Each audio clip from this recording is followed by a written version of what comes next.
What is going on, everybody? My name is Ciara Lawler. Welcome back to another week of Weird News Wednesdays. This is the Here's for Hire podcast. We are back again talking all the strangest news stories from around the world.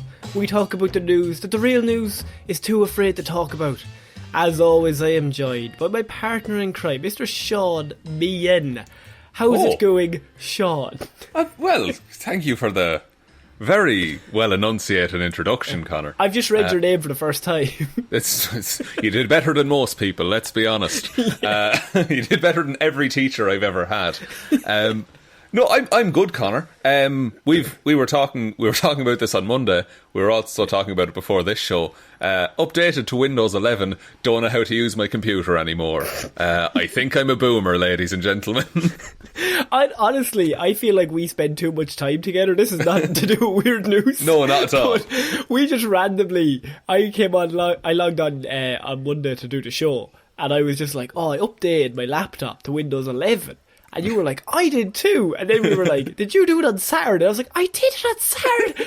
And then we realised we had both done Windows 11 updates on Saturday and both independently realised we're too old for this shit. Too old. What's this, new and different technology? No. How will I use my Microsoft Edge now? How will I log into all of my Teams? Oh, don't get me started on fucking Microsoft Teams. That fucker will open up on a whim's notice, by. We don't even use it for work. It's like it. I downloaded it once for a job interview, and it never fucks off. Opens up every time. It's the worst, lad. It's the Skype of today, but Skype is still around. Leave me alone, Microsoft Teams. Now, Shaun, weird news. What is this about? Oh, sorry. You've spent the week gathering all of the weirdest news stories from around the world. You're about to read them all out to me, a man who's been too busy reading Windows 11 for Dummies to actually look at any weird news. Yeah, and I've been using my Microsoft Edge, and I've been looking up on Bing, and I've just several viruses. Several viruses. I've been using what was the old one we downloaded all the songs off? LimeWire. That's where I get all my news stories this week. So, Shaun, we're starting off this week in Colorado. A lovely spot where a headline I feel like really stood out to me. And I wanted to start with it because it was the one that made me laugh the most. And that was Colorado man sets mom's home on fire, trying to clear cobwebs with blowtorch. Oh, see, the worst thing about it is I can see his thought process, right? Yeah, that's what made me like. I read it and I went, "Fuck! If the spiders are big enough, like, I mean, I see the logic there." But see, I feel like depending on the density of the cobweb, right? Because I feel like you have one of those wispy little cobwebs that you just like, it catches the light in a certain way. You can burn that, no problem.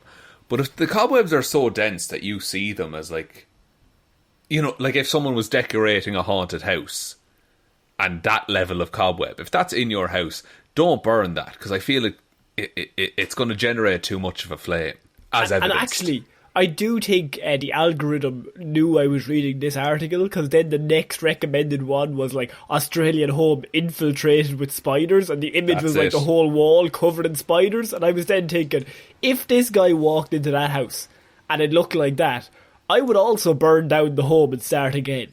That's the thing. Yeah, I'm surprised Australia doesn't do it more often. They're all mad lads. Don't even start.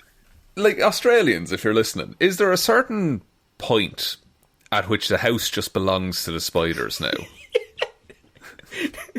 Once it becomes 51%, 49%, they're occupying it. Yeah, once the cabinet shifts in favour of the spiders, I think. And at that point, do you pay them rent? What's the story? Well, I mean, landlords, you know. The landlord comes in, well, look, lads, you may start working to pay the rent, lads. Look, lads, I said no pets, so that's double this month. A Colorado man was arrested this week for setting his mother's house on fire after using a blowtorch to clear the cobwebs, the sheriff's office said. What kind of blowtorch as well, by the way? I mean, in my head, it's a massive flamethrower. Like, it's a World War II flamethrower. That's what like from like a video game kind of flamethrower. Yeah, like he's got the big backpack and he just turns around, he looks at his mother, gives her a big thumbs up. I'm going in, Ma! He's the pyro from Team Fortress 2, essentially. Because the other option is that it's for like creme brulee and it's this little delicate torch and it escalates. Or he just has like an after spray and he's got a lighter. Oh. He's like, let's see what fucking happens, boys. Joe, I've never done that myself, but I knew lads that did, and it always looked like great crack for the first couple of Lynx Africa, it's the most flammable one. Looks like great fun for the first little bit, but then you realise, like, okay, I need to stop this at some point. But it always ends up in the hands of a pyromaniac. Whichever one of the group is a future pyromaniac is like, here, give us the can there, I just want to try it out. And you're never getting that back.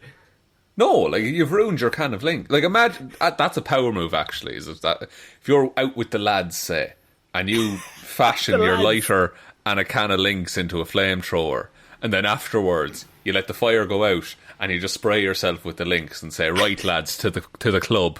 To the club. I've never talked to another human, is that evident? Oh, absolutely. Yes. But I love the idea that, like, you're in a group gang war, right? And there's like one guy is like, I'm gonna beat the shit out of you tomorrow, like, fuck, I'm gonna kill you. And like, he's about to kick the shit out of you, and you just pull out a Lynx Africa and then a lighter. And that's a game changer, because it's like, I'll kill you, I'll kill me, I don't give a fuck. That's it. What you've done there is you've set the stakes for the fight. Like, it's the equivalent of what we always say, the best weapon to rob a bank with is a hand grenade, because no one fucking knows what's going to happen next. You don't know, nobody knows. I just have this, okay? I just found this.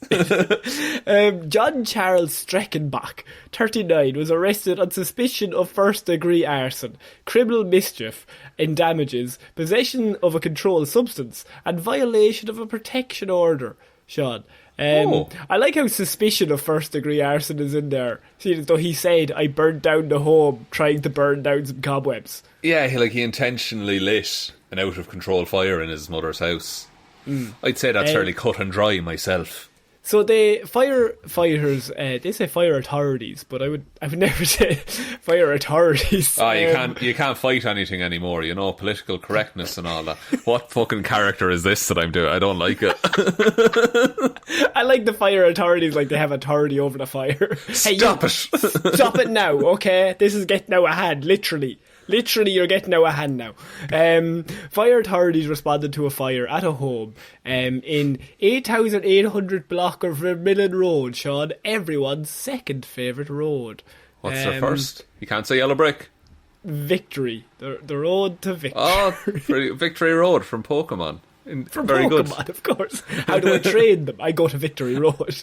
So, fire personnel, upon arriving, could see smoke coming from the roof of the single-storey, single-family residence. Investigators say the man acknowledged using a blowtorch almost immediately upon their arrival. I like that he's still holding it up. It's like, lads, this one's on me. I will admit, my bad. Like, at that point, maybe it was like, this'll help them combat the blaze if they know how it started. Guys, it started with a fire. Yeah, we know. That's why we're here. I was just throwing matches around for no reason. So he was holding the blowtorch when they arrived, and when they asked him what the fuck had happened, like what had caused this, he just said clear, like, very simple. It's so simple. He had gotten the blowtorch to clear the cobwebs in the crawl space under the home. Under the home? So he had crawled into the crawl space by himself, set fire to the crawl space, somehow escaped, which I think that is like a start of a horror movie. Like, you're in the crawl space and then a flame just start. Yeah. I did that. Why are you cleaning out the cobwebs under the house, though? Attack them at source. So but you're what's like, the point? You're not looking at them.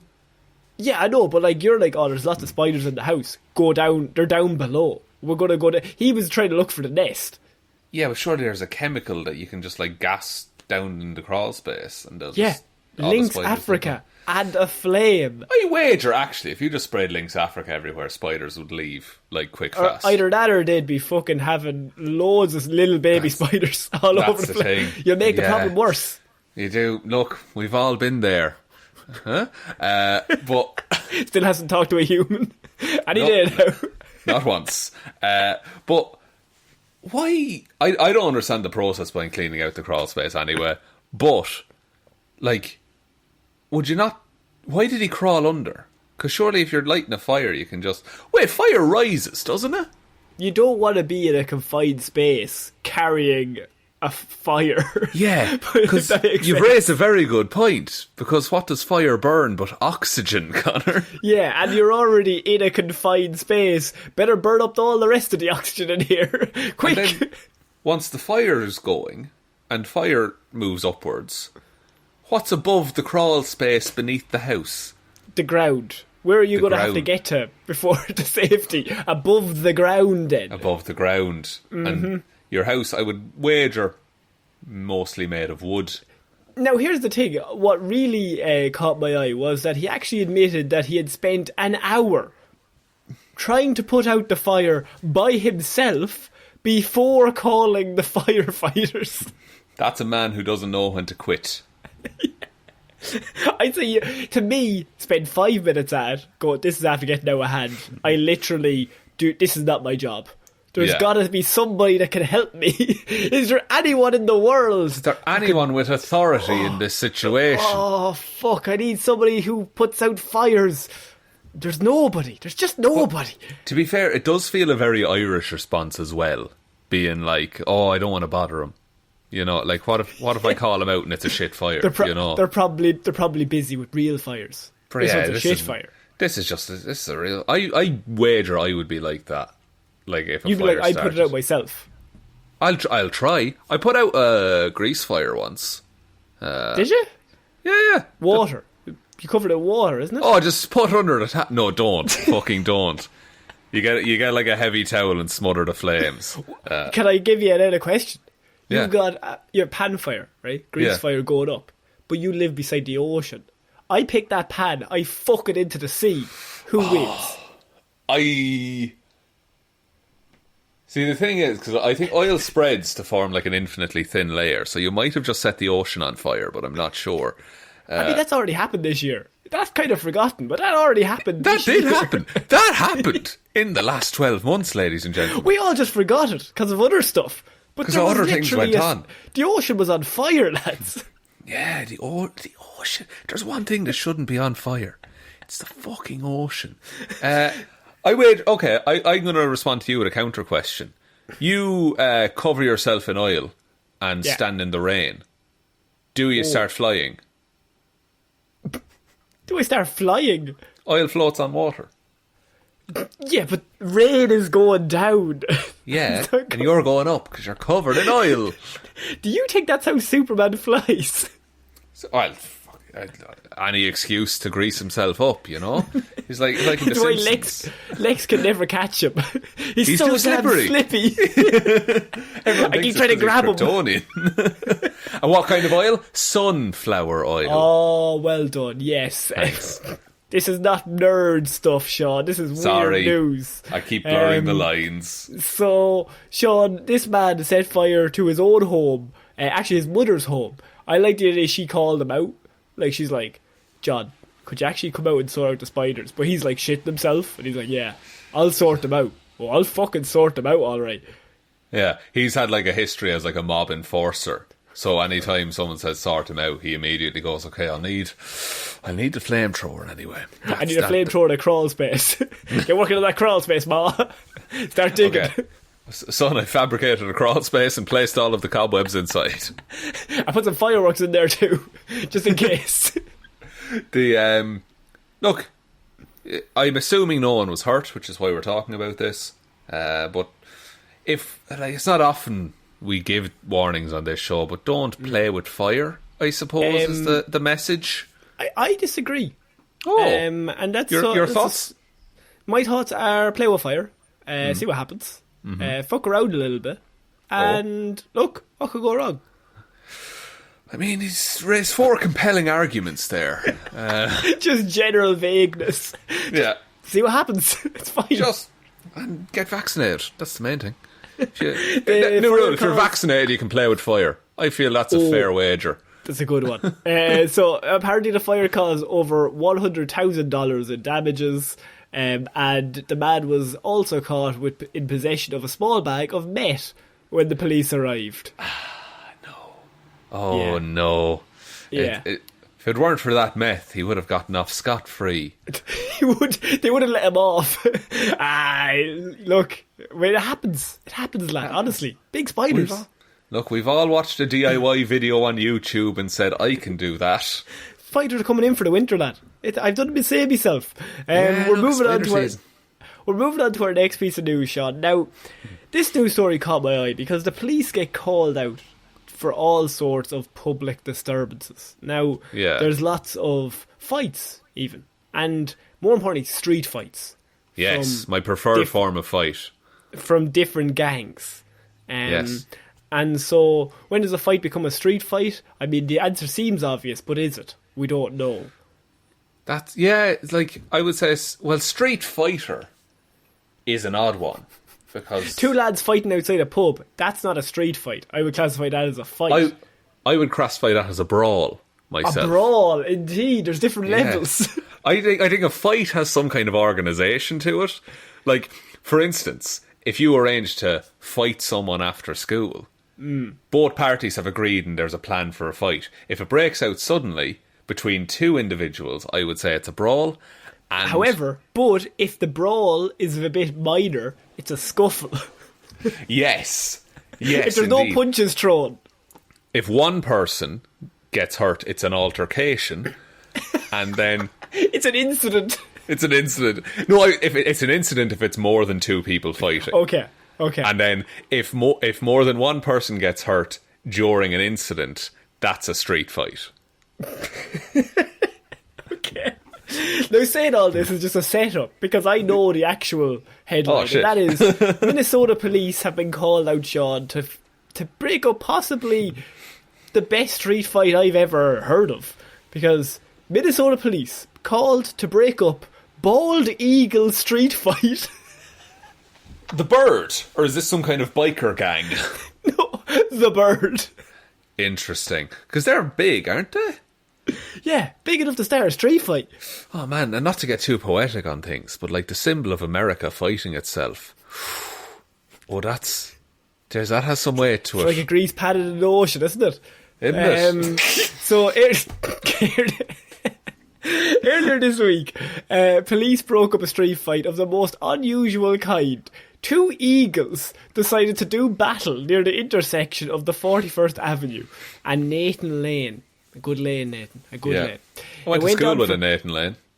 Did you? Yeah, legitimately. What was it like? Yeah, it was. Sorry? Yeah, you didn't know whether he was coming or going, you know. Oh, just stop. Where he told us, my dad always used to tell a joke of like, what do you call a girl in between 2 houses?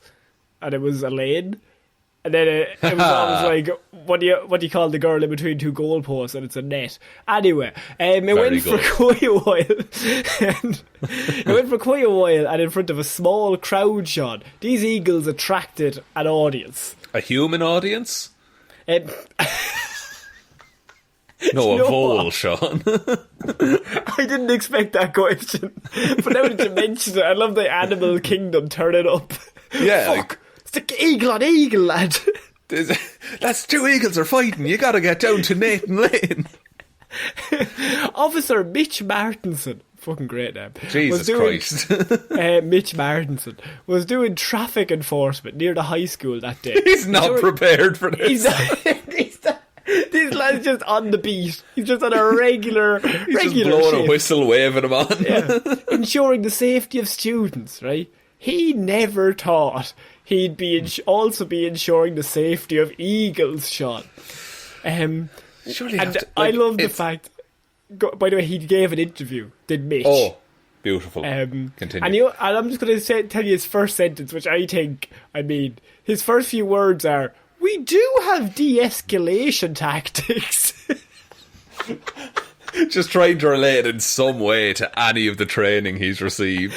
He's like flipping really fast through the manual when he sees them fight. He's like, how the fuck do I solve this problem? But he's just looking under E, and then he's flicking back looking under B. Murder, robbery, okay, de-escalation, okay, we've gotten the street. Nothing about fucking eagles. Nothing about Fuck's eagles. Sake. Oh, Jesus. It's the first pages. Talk to both people in the fight. I can't do that. They don't speak human. We do have de-escalation tactics, he said, but I've never applied them to eagles or other animals because of course you don't, Mitch. Of course you Mitch, don't. And no one's blaming you for that, Mitch. This isn't on you. That's not you just taking a day off on the job. I would just assume that'd be just normal. That's by the numbers. I'd wager the best de-escalator in the business couldn't stop that eagle fight. They brought in the guy in like the next kidnapping. Like he's the one with the big megaphone. The negotiator. He's like trying to talk the two of them down. Guys, it's not worth it. Lads, come on now. It's not worth it. He's not worth it, Tommy. I like... What does it? This is a dumb question. Does it say what they were fighting over? See, it's a dumb question. I'm assuming it's love or money. They're always the street fights. That's when it breaks out. Are eagles big on love? You're just assuming currency is king. They're big on love. Look, if the symbol of America isn't capitalist, I don't know what is, Connor. And I think there's an eagle on all the notes, isn't there?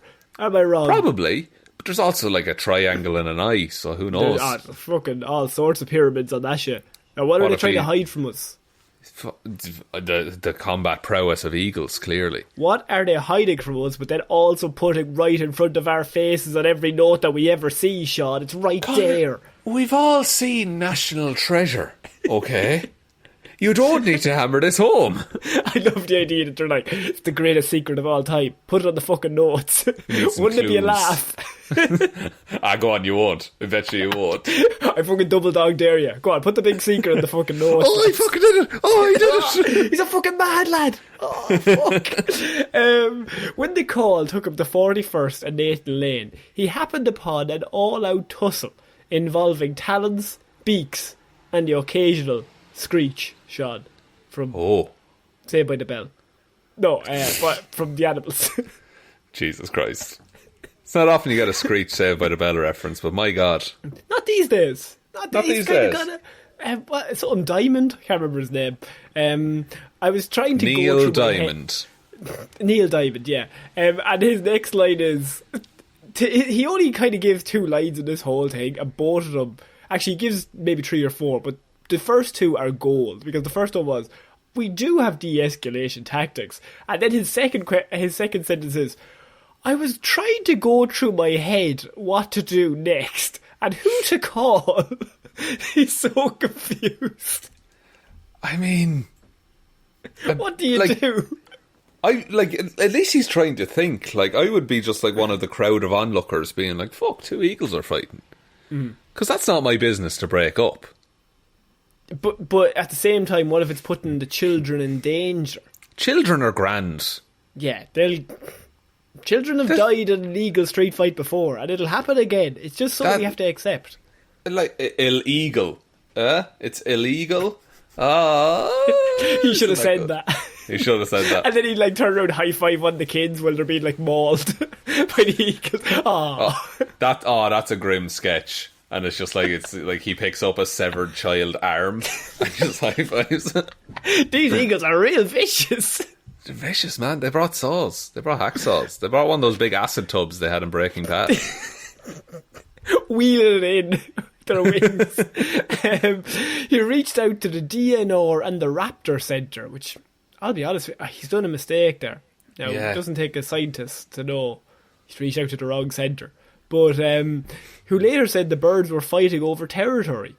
And so that kind of solves why they were fighting. Right, so we've gone from a street fight to a turf war, is what's happened here. So when does a street fight become a turf war? And are street fights involved in turf wars? I think a turf war will always start with a street fight. And then like you're fighting for the street. In a sentence, yes, that's what's going on. I've seen Green Street. I've seen Mean Creek. I don't know. But I think the Eagle Turf War, there's no winners in that, is there? Because they live in the sky a lot of the time. It would be interesting. Yeah. They like land on the ground for 5 seconds and they're like, that's my fucking piece of land. This is mine. I landed here first. I like this grass, right? You stay in the air. Fuck you. Martinson, and I love, like, he's racking his brain. Like, he's the only officer on site and these two are kicking the shit out of each other. And everyone's looking to him for an answer. Martinson even recalled an Animal Planet episode that said, covering a bird's head helps calm it down. Before he could try that tactic, though, the situation changed. The Eagles went from fight to flight, Shaun. Fight to flight. They took it to the skies. They took it to the skies, exactly. Because that's the next step in all Act 1, Act 2, Act 3 structures. They fight on the ground and then eventually they get to the air. See, that's interesting because, like, with an eagle, who has the high ground, you know? I have the high ground. No, you fucking don't. No, I'm flying. We're in the air. You fucking dickhead. Eagles call each other dickheads, I imagine. I assume. I just assumed myself. And so Martinson has said, it's the first call of this kind he's ever had. I mean, Mitch, did you have to tell us that? Really? Like, I mean, I just think we assumed. Yeah, he's like kind of a taskmaster kind of police officer. Not to get too nerdy with it. Or like the movie Limitless. Like, you watch something one time on TV and suddenly you're an expert, you know? He did say, though, that the Eagles did not appear to be hurt when they flew away. So this is why we're... like, none of the animals we assume were both okay. They probably are fairly scratched if they're fighting each other. Yeah, but, like, here's the, like, and here's the thing. You're not going to show your injuries, though, if you're in the mid-fight. That's the thing. But also, like, how many animals fight day on day? Not even in, like, urban environments and shit like that. How many animals just fight and kill each other every day that we don't know about? You know? And that's the way things. This is like you're taking over from David Attenborough when he retires. But yeah, but like, look, and I'm not, like, I'm all against cruelty to animals and everything like that. But it doesn't sound like it. There's a lion who eats meat, and there's a zebra who eats grass. And there's plenty of grass, but not a lot of meat. And the lion likes zebra. Yeah, not in that way, but like. Well, but like, if two eagles are fighting, they're fighting for a reason, I suppose. But if two, like, household dogs are fighting, different story. Yeah, because there's a level of domestication there, I would say. And they have, somebody owns them. Yes, in terms of somebody has a relationship with the animal in some basis. So yeah, beyond there'll be people left behind if they go. Yeah, like, really, yeah. Like, but like, if two wolves are fighting, I'm not breaking up a wolf fight. I'm fucking watching, though. Oh, have you ever seen The Grey? Be cool. Oh, The Grey is real good. Oh, be cool. I'd watch Liam Neeson fight a wolf, though. Oh yeah, absolutely. Wasn't he in a movie about a snowplow recently? And he was a snowplow driver out for revenge. When I was putting together an episode of Movie Mondays, there was another article of, like, read all about Liam Neeson's newest movie where he's a retired assassin who, and then I just stopped reading this. And I was just like, why is all of his movies he's a retired assassin? He's always a retired assassin. I don't get it. I think he just did Taken, and that, like, set his career. Like, he did Taken, he earned a load of money, and then they were just like, fuck it, this is piss. Just do this for the rest of the time. Just run around and look surly. Yeah, and like, they'll just cut around them. He just does like a karate chop, and then the guys go flying. Yeah, so I think one of these eagles was Liam Neeson, and then the other was, who's the other? Like, the other was Bruce Willis. Bruce Willis, of course. Yeah. So we're moving on to our next piece of news. Now, this weird news story is actually, and I must confess, I told you before the show, it's an old one, Shaun. Yes. How old? It actually happened last year. Last year, Connor? In the last 12 months? When the ocean was on fire? Yes. in terms of a time scale. Yeah. But what's interesting about this is I pop back up because, of course, my algorithm is fucked and Google's like, you might like this. Yeah. And so this story we never covered. And it's a very small one, but it really, really captures the attention because I have woman visits toilet at vegan cafe, finds mysterious cult meeting happening. Oh. Interesting. What? It's a mystery, and I need you to solve it. Oh, you want me to get inside the head of a cult? Well, here's the thing, because this is like a scene out of Hot Fuzz, or an episode of Buffy, or some sort of weird show where there's a cult and we have followed a hero. Because a British woman has claimed that she was answering the call of nature at a London cafe when she stumbled upon members of a cult eating pork pies and Scotch eggs. I love a pork pie and Scotch egg. Do you? Interesting. Not to entrap myself at all. This, by the way, this lady's name, definitely somewhere Irish in her.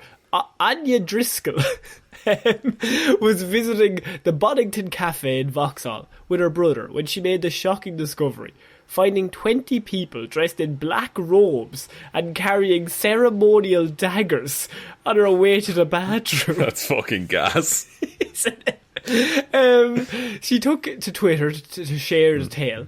Driscoll said she was enjoying her meal at the vegan eatery when her brother returned from the toilet and urged her to take the trip herself. She said he came back with an odd look on his face. He was shook.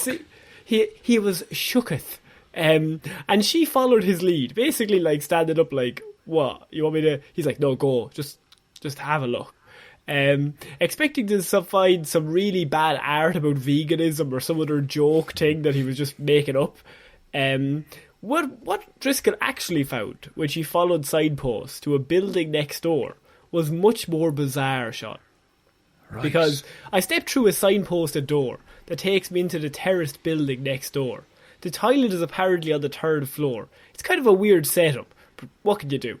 And I was about to make my way up to the 3rd floor. It feels like I'm walking up the... Sorry, could they just summarise this article a bit? Because... no, this is her exact quote. That's what I'm saying. They could have chopped out 90% of what she just said. It feels like I'm walking up the stairs at a private home. At the top of the first flight of stairs is a landing. It appears to be a kitchen. On a table, a classic British buffet of Scotch eggs, breadsticks, cheese, etc. is all laid out. And the room is full of people. It's a party. Except all the people, and there are at least 20 of them, are wearing floor-length black robes. Some have daggers. They're making polite conversation and chomping on mini pork pies. It's like Eyes Wide Shut meets Keeping Up Appearances, she said. This is very strange. Because I have a picture in my head and like there's a gingham tablecloth involved, first of all. I mean, why though? This is why it's weird news, Shaun, because I don't know how we missed this, but this is so batshit weird and random in this vegan restaurant that on the first floor they just have a cult meeting. She claims she tapped a cult member on the shoulder to ask where to find the toilet. And when she returned, the group shuffled into an adjoining room as one member announced it was time to begin. Okay, I'm doing my best to work this out, Connor. I have 2 options for you. Okay. One is it's just a joke. Around Halloween time, perhaps, a joke they might have played on the vegan customers. Okay. Number 2. Is it old story though? So it's before Halloween. It's before Interesting. Okay, then it's only option number 2. Okay. Have you ever heard the phrase long pig? No, go on. Right, so long pig is an old word. I think it's a translation, and basically it means human meat, because humans taste very like pork, as it turns out. And so, what better front for a cult full of cannibals than a vegan restaurant? You got the black hoods. You got the knives. Yeah. You got lots of pork-based snacks, Connor. Yeah, a lot of pork-based snacks. Or is it long pork-based snacks? Yes, I've done it.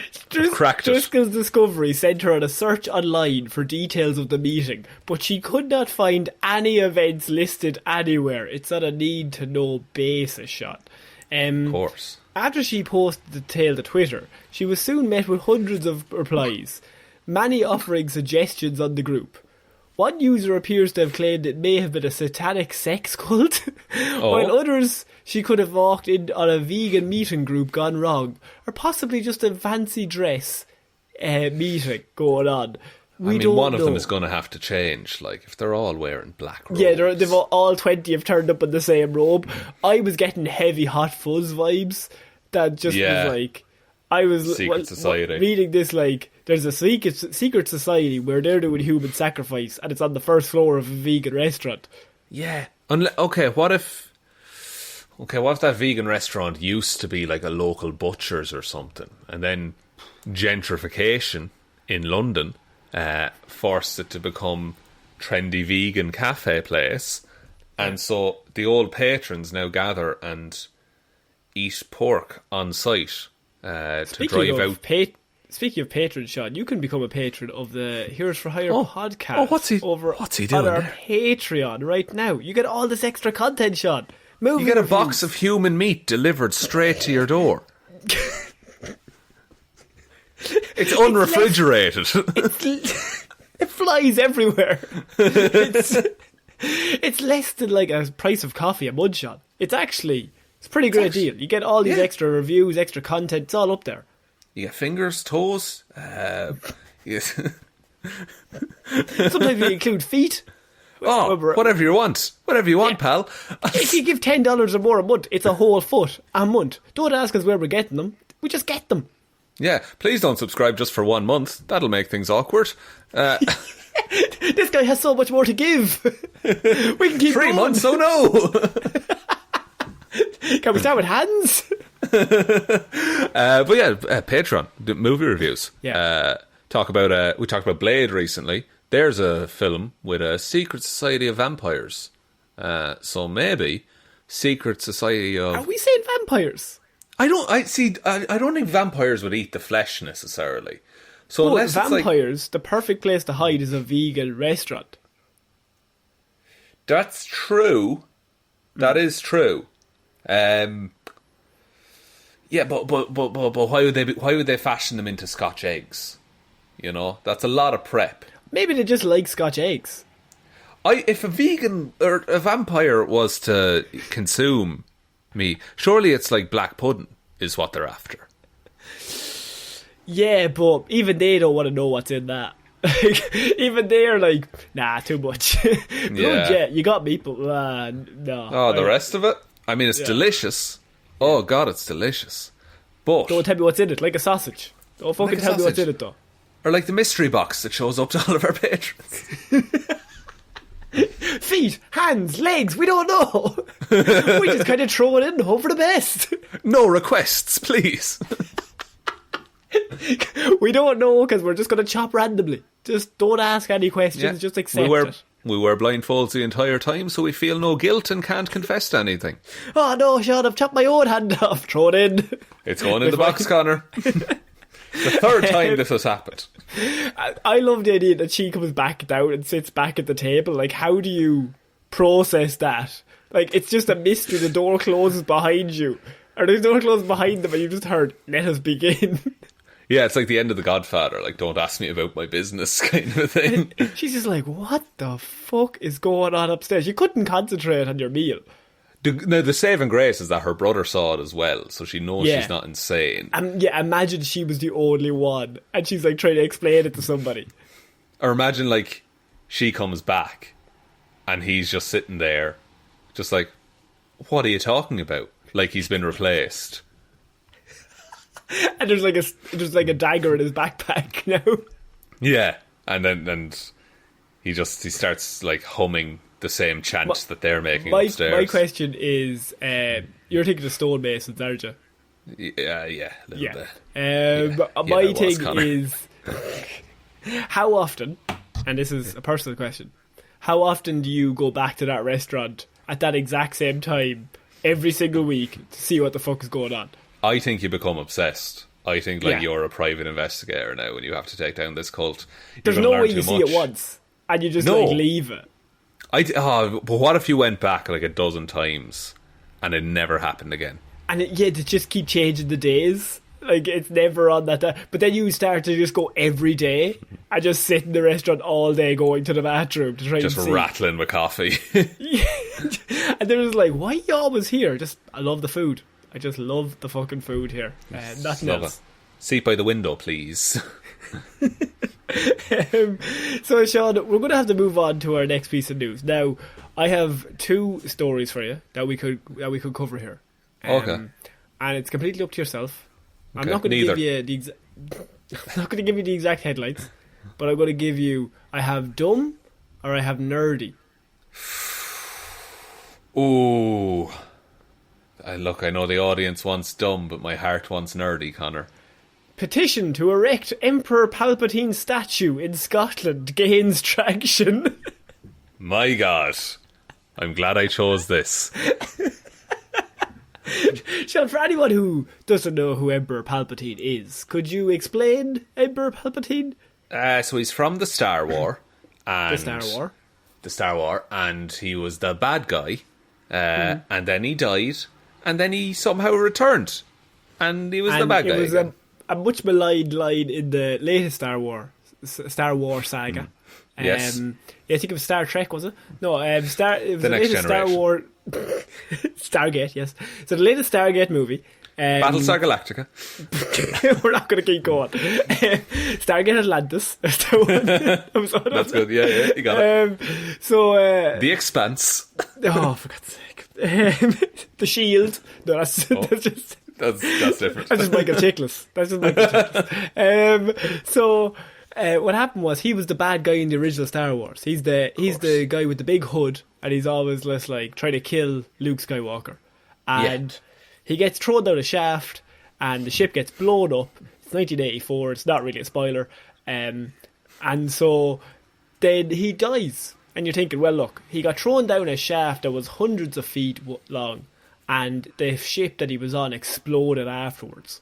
Yeah. And then they did a very clever thing in the last Star Wars movie, Episode 9, where they decided he just survived that for the crack. Didn't tell us how, didn't tell us in what way. They just said, in one line, Oscar Isaac, a very lovely man, was made to say the line from the script, Palpatine's back. Somehow Palpatine returned. And that's a line that someone in Hollywood wrote, and now people in Scotland are, I'm assuming, trying to get it put in the middle of Stonehenge, right?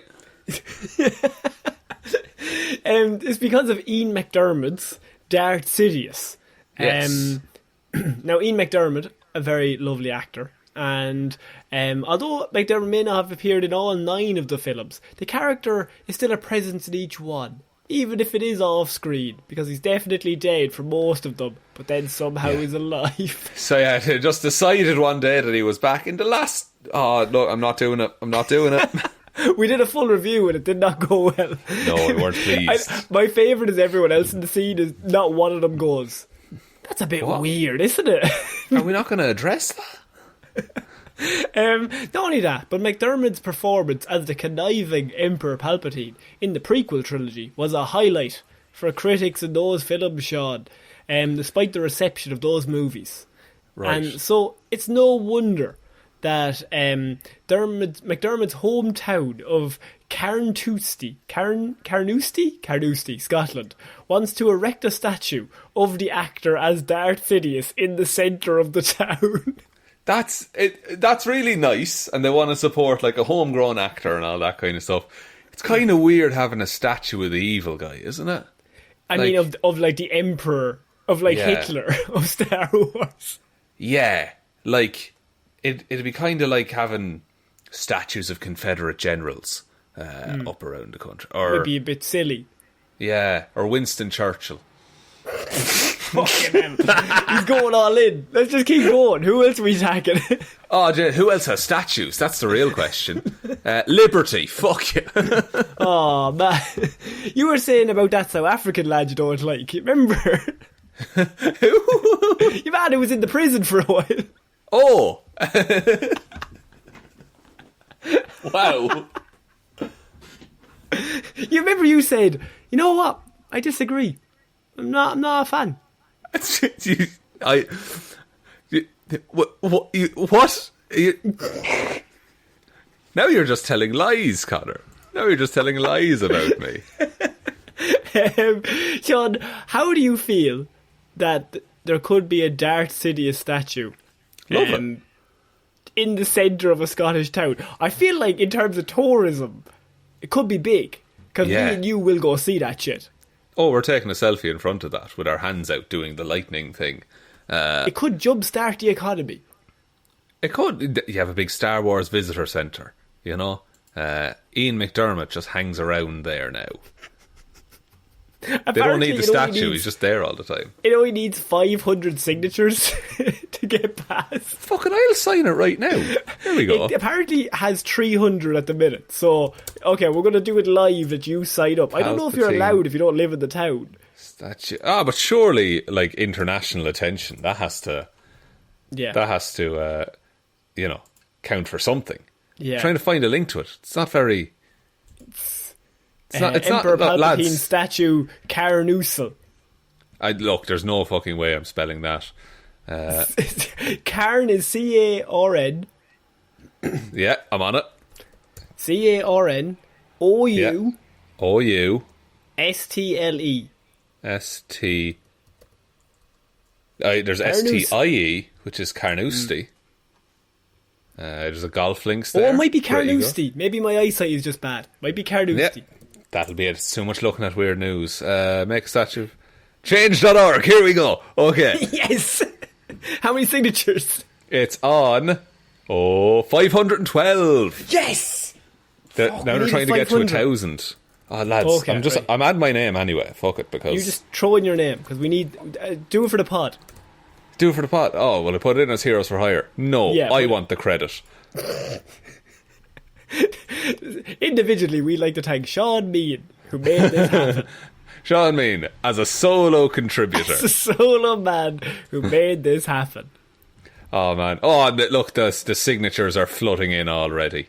Oh, beautiful. And all of our listeners, head on over there and sign your name. Sign and your don't put name. Carnoustie. It's Carnoustie. Carnoustie. Oh, there's another petition. Make a statue of Obi-Wan Kenobi and Wedge. Place it in their hometown of Crieff in Scotland. Because you McGregor is Scottish as well. Yeah, and that has 495. Well, it's going to have 496. Fucking hell, sign up to that. I'm going to single-handedly... I never even put McGregor in with him. But of course. So, look, I am going to ruin Scotland by myself. There we go. It's done. It's done. And you have the two statues in two rival towns, just constantly talking shit about each other. But now you can do like kind of a trail of Scotland, just going around to all the Star Wars statues that are up there. There's no other Scottish actors that appeared in Star Wars, so we just need to... I'm trying to think of it. Go on. Oh, he's seen something. The town is in the Highlands, so naturally the statue will always have the high ground. That is such a dumb fucking joke. That is amazing. The statue should be in a sand pit so that a certain I hate sand will not be able to attack it. Oh, lads. This is... however, that's just... You know what? I love Scottish humour. Because it's the exact same as us, just shithousery. This is so good. And then it just goes into like the history of Ewan McGregor and Wedge, who is his uncle. Wedge. Shout out to Wedge. Shout out to Wedge. Big Wedge. God, it's been a very productive podcast session for the people of Scotland. I think we've gotten a few things signed. I think we've tried to change the world here. I think we have. That's what change.org is all about, you know, man. Fucking that. And what other petitions are there? Do you remember that time they tried to get the Star Wars movies remade? And Yeah. this is a thing from years ago. This is technically kind of weird news. Don't get us started talking about Star Wars shit. But No. they did I think it was The Force Awakens came out. No, it was the Last Jedi. And Yes. that came out, and everyone didn't like it. And People everyone was kind of flipped. like, we're going to redo the movie. And somebody set up like a petition that they were like, you can donate any amount of money, and with the money, we will do the movie.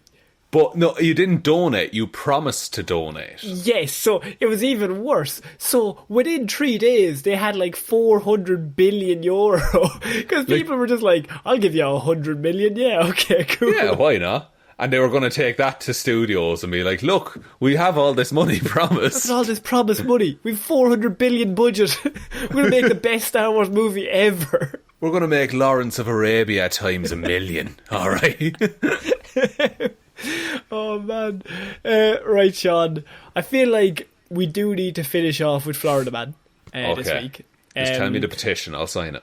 We don't have any petitions. There's no more petitions. Okay. What we have, though, is Florida Man's alleged attempts to steal 100 lobster tails from Coral Gables.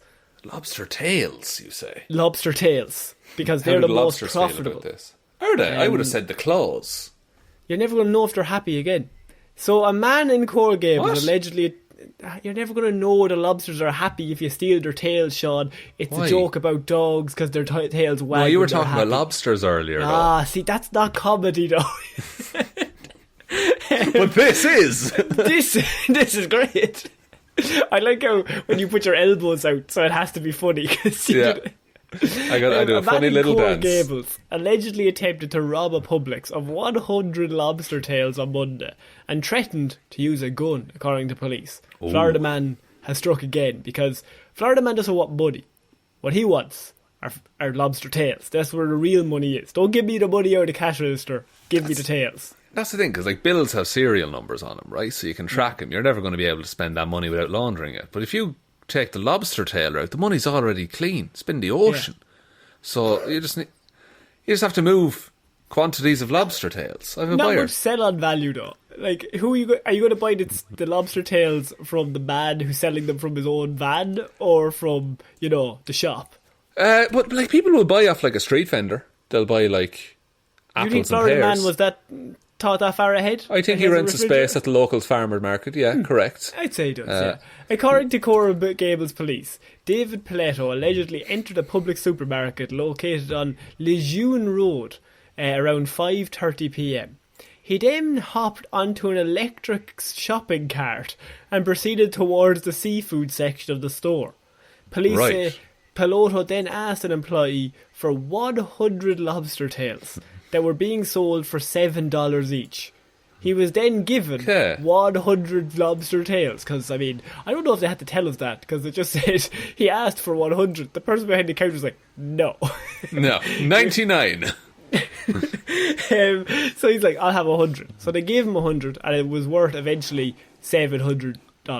Yeah, basically. Convenient maths.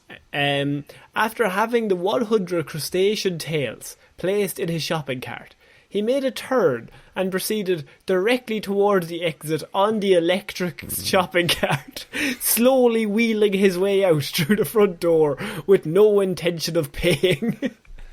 Okay, so now it's a drive-by robbery is what he's after doing. I feel like he's used their own vehicle against them there. Yeah, I mean, they supplied the getaway in many ways. You think how much would the 100 lobster tails weigh, do you think? I mean, I would say it weighs a lot, but also tough to keep them good. I'd say they'd go off fairly quickly. Yeah, you got to get them in like a cool box or something right quick. Yeah, also, so it's he's gonna Florida, steal so it's probably roasting. Yeah. Police say the store manager immediately confronted Piletto and actually had enough time, because the electric scooter was so slow, to block him from exiting the Publix before he made it right through the front door. He laid out some spike strips. They got the snipers.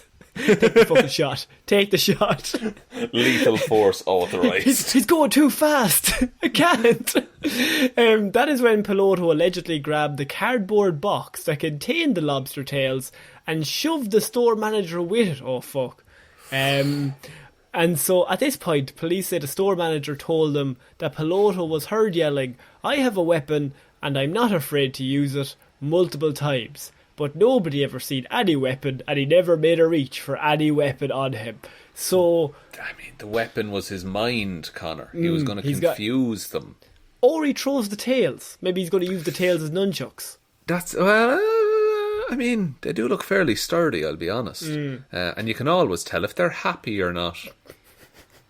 Why? No? Because, you ever seen a dog crossed with a lobster? Jesus Christ. It's fucked. Police say the storm... Police say yeah, the fuck, man. It can't survive on land or sea. It is haunting. It will haunt you. Terrifying, and it's not the halves you would think. The mermaid left thing and right. Like, what half would you... Two fish style. Oh man. Police and the store manager feared for his life at that very moment. Thankfully, police arrived shortly after, so he didn't even get away from the shop because he took so long in the shop.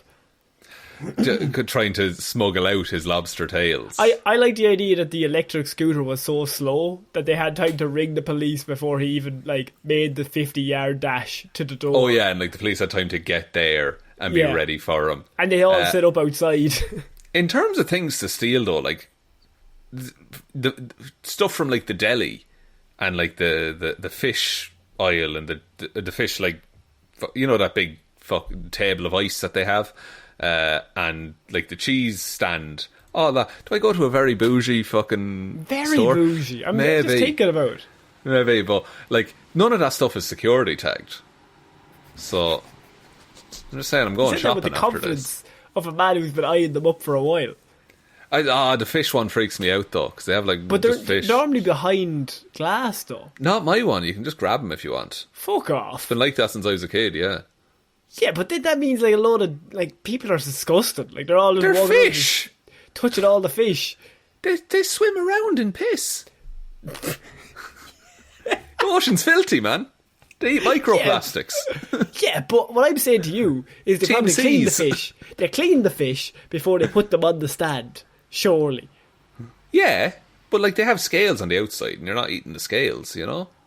Yeah, but I was always ruined because I was finished work once and I was sitting down to have a coffee, and where I was sitting was in a big shopping centre, and right beside it was the cinema, and they had a pick and mix there, and it was just the entrance to the cinema, and so I'm just sipping my coffee or whatever, I'm just sitting at this table, and I look over and a child runs over and he just keeps putting all the sweets in his mouth, and then he puts them back into all of the tubs one by one. And I just remember